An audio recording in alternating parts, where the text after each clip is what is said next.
Hello and welcome back to Catch and Cook California. Today we're going for massive turban snails. We're gonna make turban snail takoyaki style. So join us. Size of that.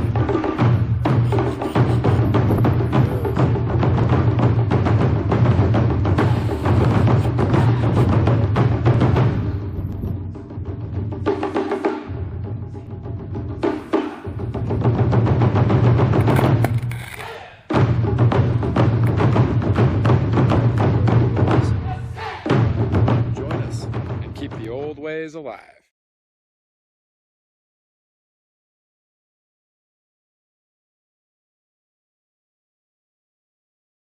We're gonna take these guys, we're gonna boil them, we're gonna crack them, take out the meat, and then we're gonna make basically our rendition of a Japanese street food called takoyaki.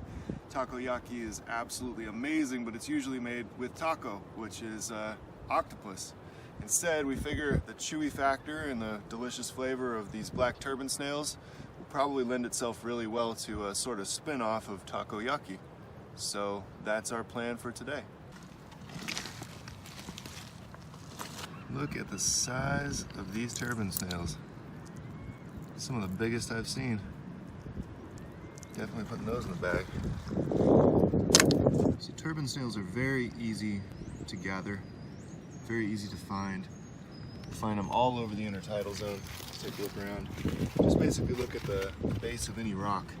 You're gonna find these guys. For instance, down underneath the rocks, like here, it's a much more sizable turban snail. Hey, a clam. Look at this one. What you got there? A big ass one. Oh, That's a good one. It was camouflaged. It's all covered with barnacles. Good eye. That's a fatty.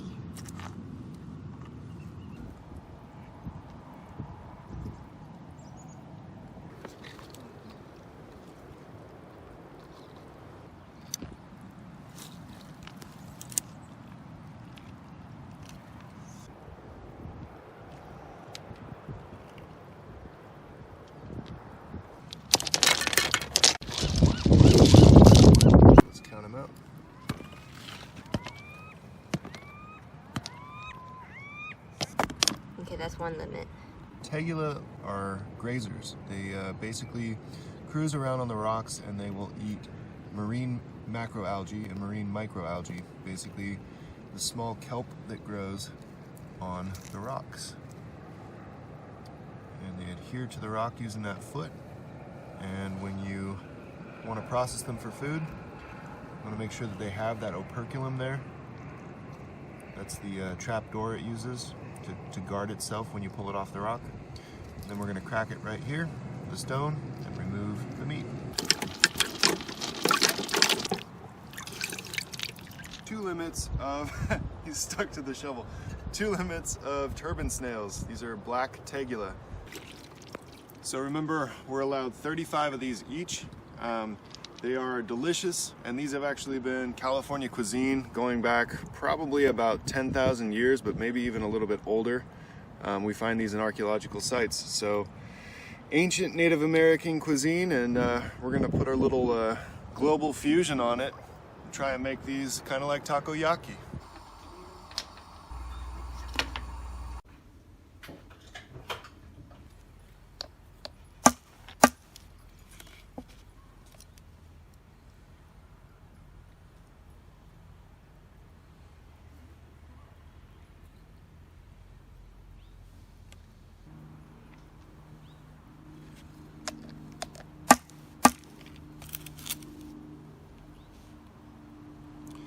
So I think here is the opening in the shell there. Strike it right on the opposite side and it'll remove pretty much that outside cover. Often it'll split there as well, and that allows you to pull the whole animal out. So it's up to you if you want to eat the gut. The gut will come out in 1 or 2 pieces, but I'm just actually after the meat right now. It's this part right here. I'm going to get rid of the operculum. That's that trap door. And then take the meat.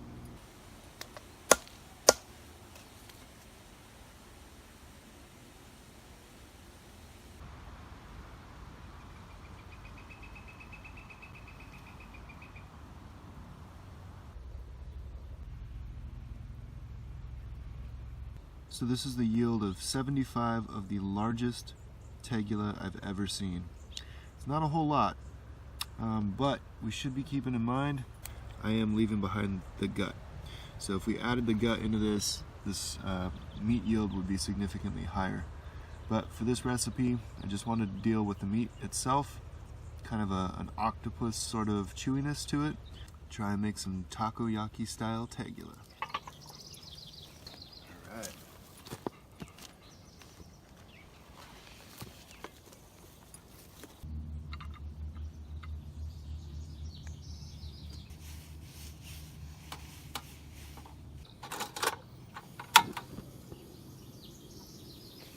First things first, we need to get this pan greased. We're just going to add our batter all throughout. Fill in all of these little cavities and get it all over the top.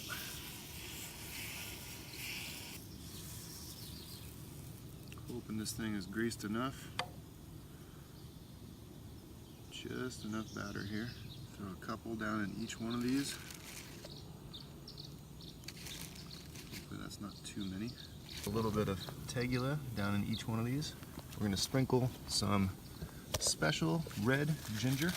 Throw some of this across the top.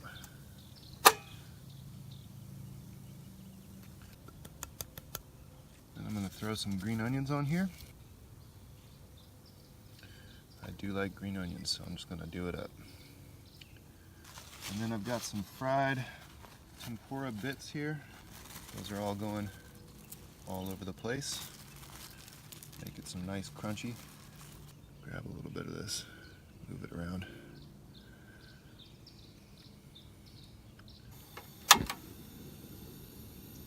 Looks pretty already.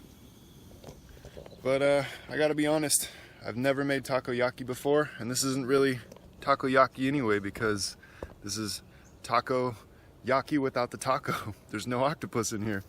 But we figured we didn't get an octopus this year yet. I had a tentacle come out when I was diving for scallops in that video, if you got a chance to look at that. And I reached in to grab it and he was gone. So, you know, maybe if we get back down south, Southern California has a lot of octopi, so potentially. But I thought, Tegula, turban snail, these black turban snails, this is something anybody and everybody can harvest, can find. So if this works and it's good, this is something you could do with your kids, you could do it with your grandkids, you could do it with anybody. So, fingers crossed. We're gonna come through here and we're gonna draw a line between these little margins, and we're gonna start flipping these and turning them into balls.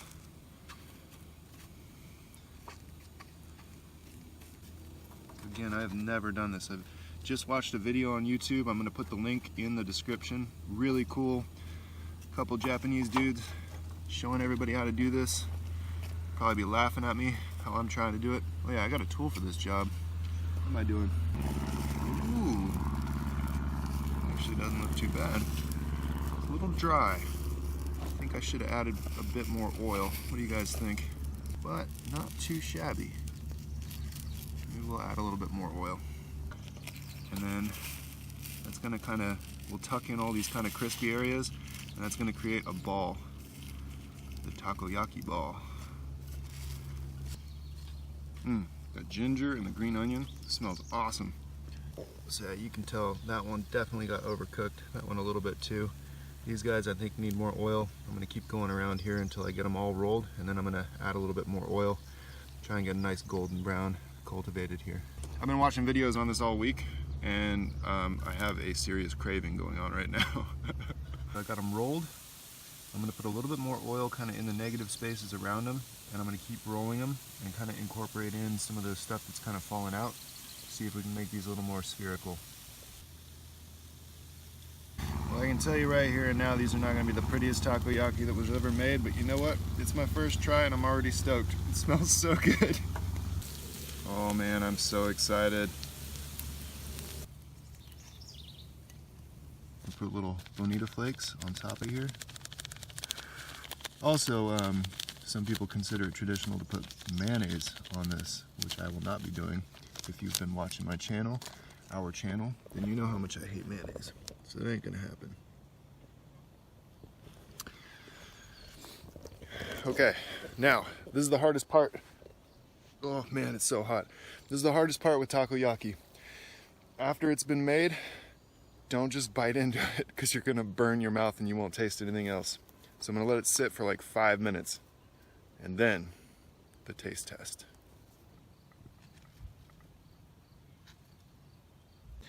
It's like 90 degrees. It's stupid hot out here. Diane is deathly allergic to mosquitoes, so she's not gonna wanna, well, maybe not deathly.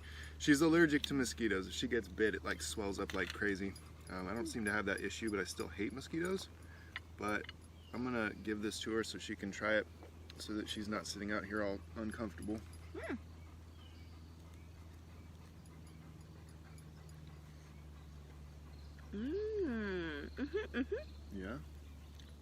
Did you get a piece of that Tegula inside? No. Try another one. Why can't I just stab it with this? Go for it. You do you.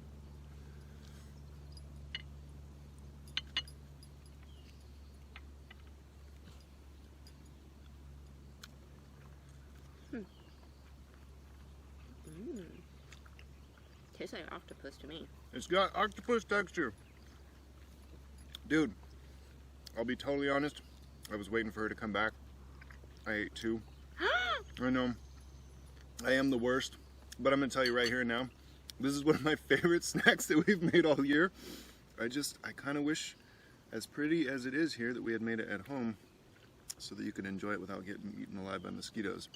So we're going to chow down a little bit. This is amazing. Like the outside texture is perfect. It's nice and crunchy. Inside is nice and fluffy and a little bit kind of, what would you call it? Doughy, kind of? Like, but in a good way, like it's cooked, you know? Yeah. And then you got that nice chewy texture from the Tegula, and it works. It works just like octopus, which is fantastic because that's what we were hoping. So there you go. Good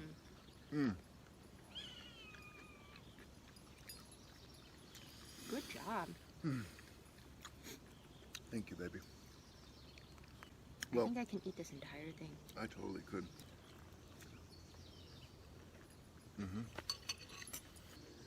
Dude, everything about that. I was saying as I was making this, like, oh, I kind of winged the sauce. I don't know. I think probably we can improve the sauce, but it's good. No, I like the sauce. It's good. So, bam! That's a huge success. I'm really excited about this. The reason I thought the sauce might have like some shortcomings is because I think traditionally it's a little thicker, so you can kind of drizzle it over the top. So, it's so good though. This little takoyaki tray here has 15 little cupules in it, and what I did there was about half, maybe a third of what we gathered. So we gathered 72 limits.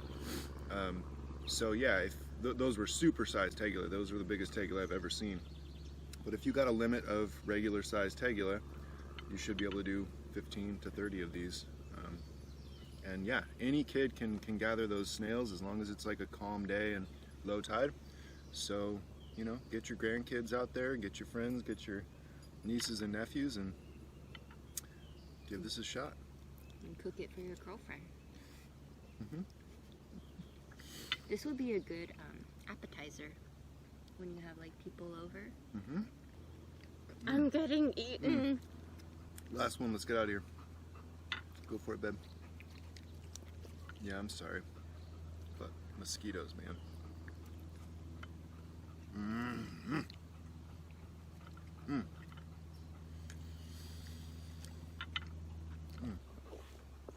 We should show this. There it is. Big old hunk of Tegula, couple of hunks of Tegula in there. Saturated in some good old takoyaki juice.